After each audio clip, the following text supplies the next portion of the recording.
하나님 말씀은 요한복음 4장 23절과 24절 말씀을 같이 읽도록 하겠습니다. 아버지께 참되게 예배하는 자들은 영과 진리로 예배할 때가 오나니 곧 이때라. 아버지께서는 자기에게 이렇게 예배하는 자들을 찾으시니라. 하나님은 영이시니 예배하는 자가 영과 진리로 예배할지니라. 아멘. 우리 코로나19를 맞이해서 모든 성도들에게 동일하게 손해보는 것 하나 있어요. 모든 성도들에게 동일하게 참 마치 이렇게 운동하던 사람이 근력이 약해지는 것처럼 약해진 게 하나 있는데 그게 바로 예배예요. 이 코로나19를 통해서 난 예배가 더 활성화됐어요. 코로나19를 통해서 우리 교회는 예배가 더 뜨거워요. 이런 교회를 제가 만나보지 못했거든요. 그래서 오늘 저는 이 본문의 말씀을 통해서 이때에 우리에게 필요한 것이 있다면 다시 한번 예배의 감격을 회복하면 좋겠다라고 하는 마음을 주셔서 오늘 설교의 제목을 이렇게 잡았어요. 한번 다 같이 따라서 해볼까요? 예배의 감격을 회복하라. 거리가 있지만 우리 옆에 있는 사람과 이렇게 한번 인사해 볼까요? 예배의 감격을 회복합시다. 하나님을 인격적으로 만난 사람들에게 있어서의 특징이 있는데 그것은 뭐냐면은 하나님 앞에 예배 드리고 싶다, 이런 마음이 생기는 거예요. 여러분, 이렇게 예배 드릴 수 없는 환경이 지속되는데 예배 안 드리니까 참 마음이 편하고 좋다, 정말 그런 생각으로 계속해서 일관된 분들이 있다면 죄송해요, 미안해요, 점검해 보셔야 돼요. 당신이 정말 하나님을 만난 사람 맞는가? 그런데 내 마음 가운데에 정말 이렇게 예배 드릴 수 없으니까 예배가 그립다, 예배 드리고 싶다, 예배하는 마음이 여러분 마음 가운데 있다면 그것은 저와 여러분들이 가지고 있는 개인의 생각이 아니라 여러분들이 하나님을 만난 증거요, 여러분 안에 하나님의 영이신 또 성령이신 분이 여러분 안에 계시고 함께 거하시고 있다라고 하는 것이 분명합니다. 할렐루야. 그러므로 오늘 이렇게 예배 드리고 또 예배 드리는 모든 유튜브로 예배 드리는 분 마음 가운데에 계속해서 어떤 상황이 있든지 어떤 환경에 있든지 예배에 대한 그런 사모하는 마음이 일어나기를 주님의 이름으로 축복합니다. 하나님께서 우리를 지으시고 우리를 구원하신 목적이 있는데 성경 이사야서에 보니까 이 백성은 나를 위하여 지었나니 그로 말미암아 찬송을 받게 하려 함이라. 그러니까 하나님께서 우리를 창조하시고 우리를 구원하신 목적이 있는데 그것은 하나님 앞에 찬송하게 하려 함이라. 그런데 찬송한다라고 하는 말의 의미는 예배하게 한다라고 하는 거예요. 하나님이 저와 여러분들을 지으시고 구원하신 목적이 있는데 그것은 저와 여러분들로 말미암아 예배하도록, 그 예배를 통하여 하나님이 영광을 받으시도록 하기 위하여 저와 여러분들을 지으시고 창조하셨다라고 하는 거예요. 그러니까 하나님의 목적이 무엇이냐면 저와 여러분들을 통하여 예배를 통하여 영광을 받으시는 거예요. 그게 바로 예배의 목적이에요. 그러면 예배의 목표는 무엇이냐면 하나님께서 그와 같이 예배를 통하여 영광을 받으시면 하나님의 영이 저와 여러분들 가운데에 예배하는 자들 가운데에 더 충만하게 더 함께 하시는 그런 은혜와 축복이 있는 줄로 믿습니다. 예배할 때마다 말해요, 하나님의 영이 우리에게 더 충만하게 더 넘치게 임하게 되므로 예배가 중요한 거예요. 예배를 하면 우리 하나님의 영광을 받으시고 예배하면 하나님이 우리를 만나주시고 하나님의 영으로 충만케 되는 역사가 오늘도 이 자리에 나오신 여러분에게 넘치기를 주님의 이름으로 축복합니다. 사실 우리가 코로나19 때문에 여러 가지 어려움이 저와 여러분의 삶에 찾아왔잖아요. 건강에 위험이 찾아올까 여러분들이 염려하시잖아요. 또 그로 인하여 우리가 많은 재정적인 그러한 부분들이 수입이 줄어들고 지출적인 건 더 많아지고 이와 같은 그런 재정의 어려움이 찾아오잖아요. 뭐 우리가 인생을 살아가면서 크고 작은 많은 어려움이 인생이 찾아오는데 이 문제를 코로나19도 마찬가지예요. 한꺼번에 해결할 수 있는 방법이 하나 있어요. 그러니까 이게 딱 오면 모든 문제가 한순간에 다 해결돼요. 그것이 바로 무엇이냐면 저와 여러분의 문제 가운데에 하나님이 그 문제에 임하기만 하면, 개입하시기만 하면 이 모든 인생의 문제는 다 해결됩니다. 자, 코로나19 때문에 온 세계의 모든 지금 석학들이 모여서, 의료계가 모여서 어떻게 백신을 만들어낼까, 또 어떻게 이것을 해결해볼까, 다 지금 뭐 세계적인 뛰어난 75억의 그야말로 두뇌들이 모여서 연구하잖아요. 그래도 아직까지 해결책이 없잖아요. 벌써 7개월, 8개월 넘어오는데. 그런데 이 코로나19뿐만이 아니라 우리의 인생의 모든 문제, 하나님이, 전능하신 하나님이 개입하시면, 이 문제 가운데 역사하시기만 하면 이 모든 문제도 한순간에 해결될 수 있다고 저는 믿습니다. 저와 여러분의 인생의 모든 문제도 막 복잡다단하잖아요. 그런데 하나님이 그 문제 가운데 개입만 하시면, 하나님이 그 문제 가운데에 도와주시면, 하나님이 역사하시면 한순간에 모든 문제도 해결될 줄로 믿습니다. 그것을 잘 보여주고 있는 게 요한복음이에요. 요한복음, 여러분, 예수님께서 가나의 혼인잔치에 참여하죠. 잔치를 벌였는데 포도주가 모자라는 거예요. 지금으로 말하면 음료가 모자라는 거예요.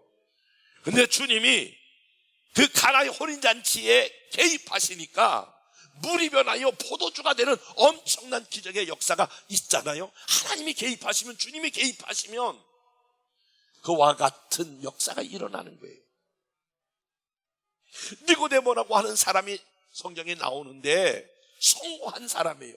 여러분, 성공한 사람은 아무런 문제가 없는 것 같지만 성공한 사람 가운데 찾아오는 또 다른 공허함이 있는 거예요. 주님을 만나면서부터 주님이 그와 함께 교제하면서 그의 문제가 해결되잖아요. 여러분, 38년 동안 한 번도 일어나 보지 못한 베데스다 연못가에 환자가 있었잖아요. 많은 의원에게 많은 거 뭐 해도 결코 38년 된 환자인데 주님이 그 환자에게 찾아가서 내 자리를 들고 일어나 걸어가라 말씀하니까 한순간에 38년 된 환자가 그 자리를 들고 걸어가고 있다라고 하는 게 성경의 말씀이잖아요. 평생 눈먼 장님으로 살았는데 주님께서 그 장님을 만나주시고 장님에게 개입하셔서 실로암에 가서 진흙을 바르라, 그리고 씻으라. 그러니까 눈먼 장님이 눈을 뜨게 되는 엄청난 기적의 역사가 있잖아요. 남편을 5명이나 둔 그런 수가 속에 있는 여인이 지금 5명을 두었다라고 하는 말은 만족함이 없었다라고 하는 거예요. 뭐 돈 남편을 찾아봐도 그렇고, 쾌락을 즐기는 남편을 찾아봐도 그렇고, 명예를 즐기는 남편을 찾아봐도 그렇고, 잘생긴 남편을 찾아봐도 그렇고, 어떤 남편을 두어도 오늘 수가 속에 있는 오늘 본문에 나오는 이 여인이 만족함이 없었다는 거예요. 그런데 주님 만나고서부터 물동이를 내던졌다라고 하는 말은 이제 나는 만족함을 얻고 전도자로 바뀌어지잖아요. 한번 따라서 봅시다. 나의 인생에 하나님이 개입하시면 문제는 해결된다. 할렐루야. 그런데 그 하나님이 개입하시고 하나님이 만나게 하는 통로가 바로 무엇이냐면 예배라는 거예요. 예배를 하면 하나님이 영광을 받으시고 이 예배를 통하여 우리를 만나주시는 게 예배의 정의다, 그런 말씀이에요. 그러므로 사랑하는 저와 여러분, 하나님께서 먼저 오늘 본문은 나는 사람을 찾는데 어떤 사람을 찾느냐, 이렇게 예배하는 자들을 찾느니라. 하나님이 찾으시는 사람, 예배하는 사람, 예배를 좋아하는 사람, 예배를 사모하는 사람, 예배를 중요시 여기는 사람, 이런 사람이 하나님이 찾으시는 가장 우선순위의 첫 번째 사람이라고 하는 거예요. 여러분, 정말 예배를 잘 드려보시면 내가 살아요. 내 영이 살고요. 내 영이 살면 사실 저와 여러분의 삶의 모든 면에 다 활력을 얻어서 여러분의 문제를 다 해결 나갈 수 있는 지혜도 주시고 능력도 주시고 방법도 주시는 거예요. 예배를 통하여 여러분의 영이 회복되기를 주님의 이름으로 축복해요. 터저라고 하는 유명한 분이 이런 말씀을 남겼어요. 아주 명언과 같은 말씀인데 다 같이 한번 따라서 볼까요? 예배의 성공자가 인생의 성공자고 예배의 실패자가 인생의 실패자다. 그러니까 신앙인들의 모든 사람의 그 삶을 한 단어로 딱 축약해서 설명할 수 있다니까요. 저와 여러분들이 만약에 예배의 성공자가 되면 여러분의 인생을 볼 것도 없어요. 여러분의 인생은 성공자가 될 거예요. 그러나 예배의 실패자가 되면 아무리 내가 애쓰고 노력해도 여러분의 삶의 결과가 없을 거예요. 사실은 성경은 그렇기 때문에 우리 하나님은 예배하는 자를 찾으세요. 예배하는 자를 소중하게 생각하세요. 예배하는 자를 하나님이 귀하게 생각하세요. 예배 아무것도 아닌 것 같지만 여러분, 대단히 우리 신앙생활의 가장 기초요 기본이 되고 최상이 되는 게 예배예요. 그래서 이렇게 지금 막 예배할 수 없는 이런 상황 가운데에 역으로 예배가 가장 중요한 때가 온 거예요. 여러분, 홍수 때에 어떤 문제가 있어요? 물이 막 넘쳐나잖아요. 그런데 마실 물이 가란 것처럼 이렇게 예배 드릴 수 없는 상황이 되면 정말 중요한 게 여러분 신앙생활에 있어서 뭘 중요시 여겨야 되느냐? 예배를 중요시 여겨야 한다라고 하는 거예요. 조금 더 설명을 해볼게요. 정말 예배의 실패자가 인생의 실패자가 되는가? 성경 여러 군데 한번 제가 예를 들어볼게요. 여러분, 아담 하와에게서 낳은 가인과 아벨이 있잖아요. 그런데 가인과 예벨, 형이 가인이고 그 동생이 아벨이잖아요. 그런데 둘이 하나님 앞에 제물을 드렸어요. 제사를 드렸다라고 하는 말은 지금 말로 말하면 예배를 드렸어요. 그런데 성경은 이렇게 말하고 있어요. 창세기 4장 4절부터 5절에 보면 가인이 드린 제사를 받지 않았다. 그리고 아벨이 드린 제사를 받았다. 그런데 그렇게 제사만 받지 않은 게 아니라 가인이 드린 예물과 가인을 받지 않았다. 그리고 아벨이 드린 예물과 아벨을 받았다. 성경은 이렇게 말하고 있거든요. 그러니까 예물만 받은 것이 아니라 지금 가인도 예물만 안 받은 것이 아니라 가인도 안 받았다라고 하는 거예요. 이 말이 주는 의미가 뭐냐면은 제사보다 예배보다 여러분 예배자가 중요해요. 여러분이 예배를 드렸느냐 안 드렸느냐 그거보다 예배자가 어떻게 예배를 드렸느냐가 더 중요하다라고 하는 거예요. 가인이 드린 제물과 가인을 받지 않은 것처럼 아벨이 드린 제사와 아벨이 드린 그 예물을 받으신 것처럼 아벨을 받으신 것처럼 여러분 예배자가 중요합니다. 오늘 본문에 그렇게 설명하고 있잖아요. 오늘 수가성 여인이 예수님을 만났어요. 만나서 어디서 예배 드리는 게 좋겠습니까? 장소에 대한 질문을 하잖아요. 그러니까 나는 장소보다 더 중요한 게 오늘 예배하는 자를 찾는다. 진짜 나에게 예배하는 자를 찾는다. 오늘 다시 한번 볼게요. 그래서 예배하는 자라고 하는 말을 오늘 9절을 읽었는데 거기에 3번씩이나 나와요. 아버지께 참되게 예배하는 자들과 이렇게 되어 있죠. 그리고 23절 마지막 부분에 보니까 이렇게 예배하는 자들을 찾으시니라. 24절에 보니까 하나님은 여기시니 예배하는 자가 이렇게 나왔어요. 그러니까 하나님은 정말 참되게 예배하는 자를 찾는다는 거예요.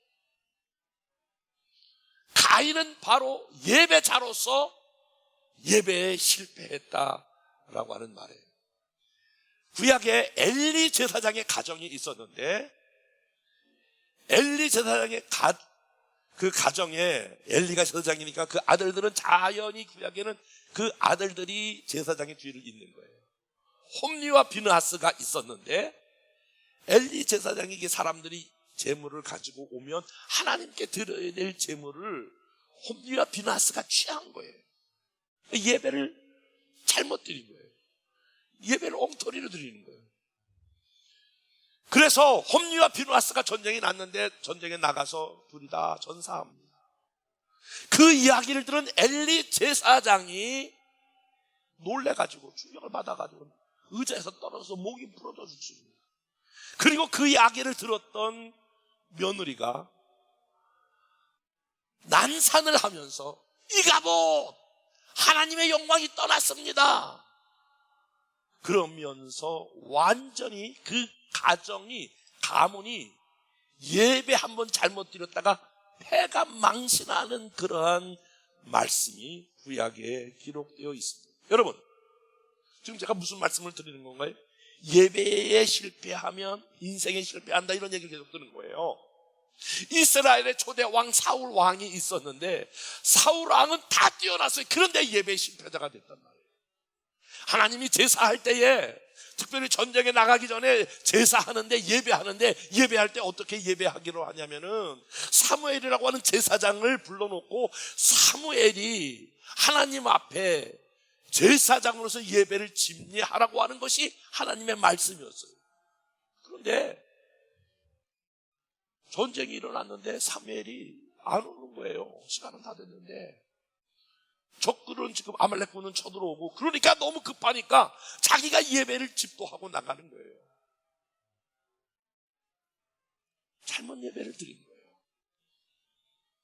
그리고 또한 이제 계속해서 말하기를, 내가 만약에 사울아 전쟁에 나갔을 때에 전쟁에서 거기 있는 모든 뇌행물을 하나도 가지고 오면 안 된다, 이렇게 명령했거든요. 거기 있는 모든 짐승들 다 죽여야 된다. 그런데 그 노획물을 가지고 온 거예요. 왜 가지고 왔냐니까 그걸 가지고 하나님 앞에 제사하고 예배하기 위해서 그렇게 가지고 왔다는 거예요. 자꾸 이렇게 하나님의 예배와 지금 사울이 드리려고 하는 예배가 엇박자가 나는 거예요. 하나님께서 그 위대한 사울을 성경에 보니까 내가 패하셨다, 그렇게 말씀하고 있는 거예요. 그러니까 사울은 예배를 잘못 드림으로 말미암아 그의 인생 가운데에 그 가지고 있었던 왕위가 폐위되게 됩니다. 구약의 마지막 말씀이, 성경이 뭐냐면 말라기인데, 말라기에 보면 이런 말씀이 나와요. 이스라엘 백성들이 이제 예배하는 게 너무너무 이제 형식적이에요. 그리고 너무 습관적이에요. 하나님 앞에 그렇게 형식적이고 습관적이니까 제물도 하나님 앞에 드리는 것도 막 정상적인 그러한 양을 잡아오는 것이 아니라 막 절고 흠 있고 이런 양들을 이제 제물로 자꾸 드리는 거예요. 그러니까 말라기의 선지자가 이렇게 말하는 거야. 야, 하나님이 너희들이 드리는 예배 가운데 이제 짜증이 났다. 하나님이 너희들이 드리는 이 제물을 가지고 너희가 한번 총독에게 드려봐라. 그걸 기쁘게 받는가? 그러면서 지금 그 당시에 습관적이고 그리고 아무렇게나 막 드려지는 그 당시의 사람들을 오늘 말라기가 호되게 경고합니다. 저는 이 코로나19 때에 주시는 우리에게 메시지가 있다면, 여러 가지 하나의 주시는 중요한 요인이 있다면, 하나님 앞에서 그동안 저와 여러분들이 한국교회가 드렸던 모든 이 예배가 과연 형식적이지는 않은지, 습관적으로 예배 드리지는 않은지, 마지못해 어쩔 수 없으니까 벌써 예배 드려야 될 때는 주일 돌아왔네, 이렇게 드리지는 않는지 우리가 점검해 볼 뿐만이 아니라, 몇 주간 이렇게 예배 드리지 못하니까 하나님 전에 모여서 이렇게 예배 드리는 게 얼마나 소중한가를 깨우쳐 주시고 가르쳐 주시는 것이 아닐까라고 생각하는 거예요. 여러분, 그렇게 형식적이고 외식적으로 드렸던 그 가운데에 말라기가 그 당시에 사람들을 책망하면서 이제 하나님의 음성이 들리지 않겠다. 그로부터 400년 동안 이스라엘 백성들에게 선지자의 외침이나 하나님의 말씀이 선포되지 않았잖아요. 그 이스라엘 백성들의 가장 암흑기가 있다면 하나님의 말씀이 들리지 않았을 때, 하나님이 그들의 삶 가운데 개입하지 않았을 때, 하나님이 그들의 가운데 임재하지 않았을 때 이스라엘의 역사는 어떻게 됐나요? 여러분 잘 아시는 대로 AD 70년에 로마의 티투스 장군이 와서 예루살렘을 무너뜨리고 이스라엘 사람들을 잡아 가두는 엄청난 비극이 찾아왔잖아요. 예배에 실패하니까 나라도 역사도 실패한다라고 하는 좋은 교훈을 우리에게 주고 있지 않아요? 사랑하는 여러분, 반대로 예배에 성공하면 우리 인생의 삶에 성공합니다. 아멘 해보세요. 진짜예요. 한번 따라서 해볼까요? 예배의 성공자가 인생의 성공자다. 그 대표적인 예로 다윗을 들 수 있는데, 다윗은 목동이에요. 그야말로 지금 말하면 흑수저의 흑수저예요. 그런데 어떻게 그가 왕이 되었는가? 그리고 가장 위대한 왕이 되었는가? 여러분 다윗을 쭉 찾아보면 어릴 때부터 다윗은 예배자로 살았어요. 목동으로 있을 때부터. 여러분 시편의 그 구구절절한 그런 모든 것들이 다 다윗이 하나님 앞에 예배하면서 썼던 그런 시잖아요. 하나님 앞에 수금을 타고 악기를 타면서 하나님을 어릴 때부터 예배자로 이렇게 살아왔단 말이에요. 그가 얼마나 예배를 사모했는지 하나님의 임재의 상징인 법궤를 빼앗겼어요. 그런데 그 법궤가 다시 이제 돌아오는 거예요. 그때에 왕인 다윗이 법궤가 돌아온다는 이야기를 듣고 벌떡 일어나서 막 춤을 추는 거예요. 춤을 추는데 다시 말하면 법궤가 돌아오는데 춤을 췄다라고 하는 말은 예배했다 그런 말이에요. 얼마나 하나님의 임재의 상징, 하나님이 함께하는 그 상징인 법궤가 돌아올 때 막 춤을 출 때에 얼마나 여러분 기뻐하며 춤을 췄는지. 원래 춤이라고 하는 것은 여러분 파트너가 있어야 되잖아요. 춤 전부 안 춰봐서 모르시네. 파트너가 있이 같이 춤을 추는 거잖아요. 다윗은 혼자 춤을 췄는데 파트너가 누구냐면 하나님이에요. 하나님 앞에서 막 어린아이처럼 춤을 추는데 바지가 훌러덩 내려갔어요. 그래서 성경이 보니까 맨살이 보였다는 거예요. 근데 그거에 상관없이 하나님 앞에 예배자로 찬양하고 막 춤을 추니까 성경은 이렇게 말해요. 내가 다윗을 만나니 내 마음에 합하다. 저런 다윗을 보니까, 나 앞에 저렇게 영광을 돌리려고 하는 다윗을 보니까 내 마음에 합하다. 하나님이 다윗을, 목동 다윗이지만 그렇게 위대하게 하나님 사용하신 거예요. 여러분 성경 가운데에 아주 위대한 성경 하나 있어요. 사무엘사 2장 30절에 보니까 나를 존중히 여기는 자가 나도 너를 존중히 여길 것이고 나를 멸시하는 자를 내가 경멸히 여기리라. 그러니까 하나님이 우리 여러분 한 사람 한 사람이 제가 나를 정말 존중히 여기는가? 그걸 뭘로 알 수 있어요? 예배하는 것을 보면 알 수 있단 말이에요. 그렇게 나를 향하여 전심으로 집중하여 하나님 앞에 예배하는 것을 보면 제가 나를 존중히 여기는구나. 예배하지도 않아. 그리고 더 나가서는 아무렇게나 막 예배해. 나를 멸시하는구나. 그렇게 생각한다는 거예요. 나를 존중히 여기는 자를 나도 존중히 여길 것이요, 나를 멸시하면 나도 그를 멸시하리라. 경멸히 여기리라 라고 하는 거예요. 그러므로 저와 여러분들이 하나님의 예배자로 섰다면 어떤 예배자가 되어야 되냐면 하나님 앞에 집중적으로 여러분의 마음과 생각과 정성을 쏟아 하나님 앞에 예배드리는 그런 예배자가 되기를 주님의 이름으로 축복해요. 여러분 어떠리 한 번의 예배는 사실 하나님을 감동시킬 만한 예배. 여러분 그런 예배 드려본 적이 있어요? 저는요 그런 예배 드려본 적이 있어요. 막 하나님을 감동시키는 예배. 우리 남자들은 다 경험할 수 있겠지만 군대에 가면은 자기 보초 시간이 되면 예배 시간도 상관없이 보초에 다 서야 되는 거예요. 제가 전방에 있었는데 쫄병 때는요 다 고참들은 주일날 일요일날 자기 거 다 하고 쫄병들이 나가서 계속 가서 보초 쓰는 거예요. 청년회 때 막 불이 달아서 올라서 막 풀풀풀 끓는 그런 가슴을 가지고 입대했는데 예배할 수 없는 거예요. 하루 종일 보초 쓰면서 설문을 쓰고 그 참호 안에 들어가서 하나님 예배하고 싶은데 예배할 수가 없어요. 하나님 울면서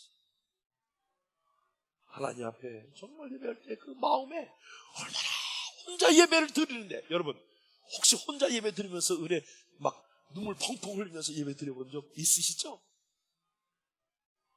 막 예배하고 싶은데. 지금 병원에 있는 이종실 권사님이 아까 지금 카톡으로 하나 왔더라고요. 목사님 지금 은혜 넘치는 예배를 저도 거기서 사모해요. 카톡으로 그렇게 지금 온 걸 내가 보고 올라왔어요. 막 예배해서 나도 병실에서 지금 예배를 사모해요. 예배할 수 없는 상황 가운데 막 예배를 사모하고 혼자 드리는 예배지만은 막 눈물 콧물 막 땀을 뻘뻘 흘리면서 그 사모 안에서 드렸던 예배 가운데 하나님의 성령의 강한 임재를 느끼고, 아들아 내가 너를 보호하겠다.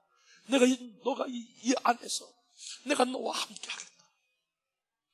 그리고 사실은 제가 군대에서 우슬 외상성 관절염 그리고 병원에 입원해가지고요, 그 병원에서 입원했을 뿐만이 아니라 볼수염으로 다리를 자르고 중간에 그 의가서 제대할 그러한 상황에 놓였는데, 그때 하나님이 제 병을 다리를 치료해주고 치료할 때 하나님 내가 이 하나님을 만났으니 내가 이 두 다리로 복음을 전해야겠습니다. 그렇게 서원하면서 그때 신학을 결정하고 나와서 제가 원래 공학을 전공했지만 신학으로 다시 공부해서 신학을 하게 된 중요한 원리가 거기 있습니다. 맞아요.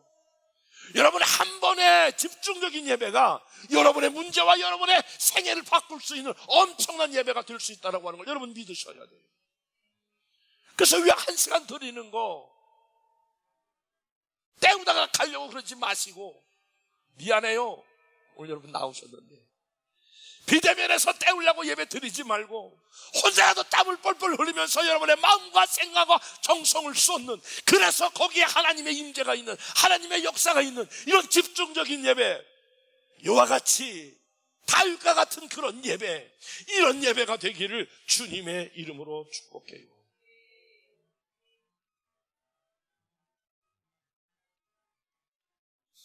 잘 아시는 대로 여러분 그 발과 아세라 신을 상대로 해서 쌓아서 기도했던 엘리야, 얼마나 하나님 앞에 간절히 기도합니까? 도저히 이길 수 없는 그런 상황이지만 갈멜셀 전투에서 하나님께서 그가 이렇게 기도했어요. 무너진 제단을 수축하고 하나님 앞에 간절히 기도하니까 하늘에서 불이 내려서 그 무너진 제단에 불을 붙이시고, 그리고 바알과 아세라신을 승리를 가져오는 이런 엄청난 은혜를 경험했습니다. 저와 여러분이 어느 장소에 있든지 무엇을 하든지 하나님 앞에 마음을 쏟는 예배, 여러분 찬양도 그렇고요, 기도도 그렇고요, 모든 것이 여러분 마음을 쏟는 게 있어요. 하나님 앞에 마음을 쏟는 예배가 저와 여러분의 예배가 되시기를 주님의 이름으로 축복합니다. 마지막으로 이렇게 좀 여러분에게 말씀을 드리고 싶어요. 그 예배가 무엇인가라고 하는 여러 가지 책들이 많이 있는데, 특별히 실전 철학자 키엘 케고르가 썼던 책 중에 예배는 마치 연극과 같다. 연극은 두 종류가 있는데 연극은 배우가 있고 또 하나는 관객이 있다.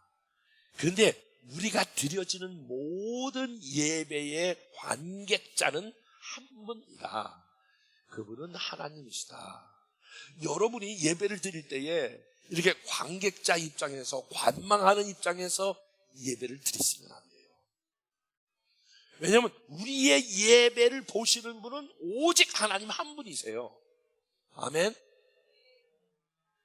그런데 관객자의 입장에 있지 말고 예배자는 배우자의 입장에 있어야 한다. 한번 생각을 해보세요. 연극 다녀보신 적이 있으시죠?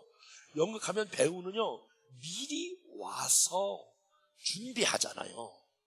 다 준비하고. 여러분, 저도 설교를 준비하지만 예배팀도 어제 와가지고 다 찬양하고 리허설하고 그리고 이 강단에 서는 거거든요. 찬양도 다 마찬가지예요. 방송 시스템, 예배 시스템 전부 다 어제부터 와가지고 완벽하게 준비를 하고 예배를 하잖아요.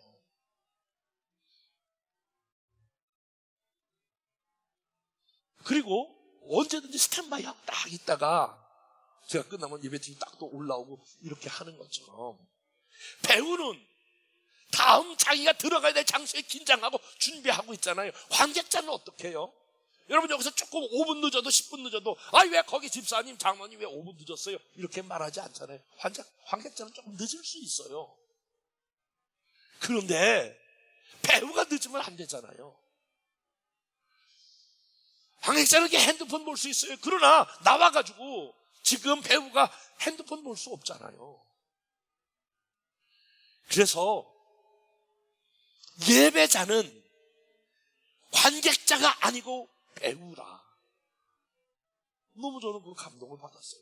여러분 한 사람 한 사람이 하나님 앞에 드려지는 관객자가 아니라 구경꾼이 아니라 여러분들이 하나님 앞에 드려지는 예배자요 그리고 배우가 되는 줄로 믿습니다.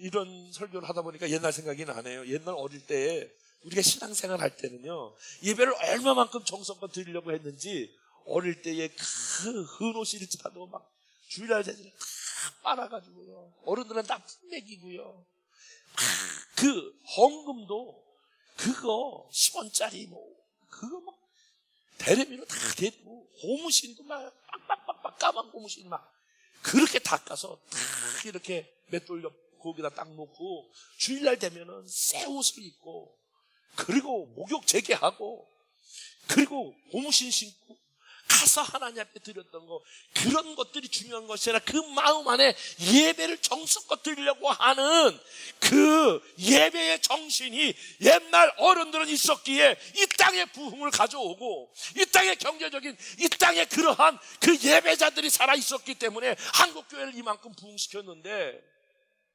오늘 예배자들 보세요. 저부터 여러분부터 한국교회. 저는 그러한 모든 모습들이 하나님 앞에서 봤을 때에 우리가 이런 면을 돌이켜서 이 코로나19 때에 다시 한번 우리 교회가, 우리 성결교단이, 우리 한국교회가 새롭게 예배의 감격을 회복하기를 갈망한다면 나는 코로나19 아니라 그 이상의 것도 하나님께서 해결해 주실 줄로 믿습니다. 결국은 예배가 우리의 인생과 이 나라와 역사와 민족과 우리 전 세계의 역사에 중요한 영향력을 미친다고 생각합니다.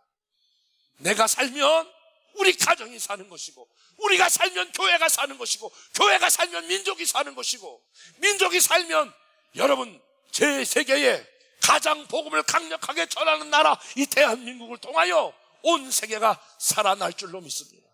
예배의 감격을 사모하시고 회복의 역사가 있기를 주님의 이름으로 축복합니다. 은혜와 사랑이 많으신 하나님 아버지, 잃어버렸던 예배의 감격을 회복하게 하시고 한 번의 예배지만 우리의 마음과 정성과 눈물과 우리의 삶을 쏟아붓는 그런 살아있는 예배, 예배에 집중하는 예배에 모든 것을 드려지는 예배 될 수 있도록 축복해 주시옵소서. 그래서 하나님 이 땅을 코로나19로부터 회복시켜 주시고 하나님 이 민족을, 이 역사를 하나님 코로나19로부터 예배를 통하여 온전히 회복되는 역사가 있게 하여 주시옵소서. 감사하며 축복하며 예수님 이름으로 기도했사옵나이다. 아멘. 지금은 우리 주 예수 그리스도의 은혜와 하나님 아버지의 사랑하심과 성령님 감화 감동 인도 교통하신 역사가 다시 예배의 감격을 회복하기를 원하는 하나님의 모든 자녀들 위에, 또 우리 한국교회 위에 이제부터 영원토록 항상 함께 하시기를 간절히 축원하옵나이다.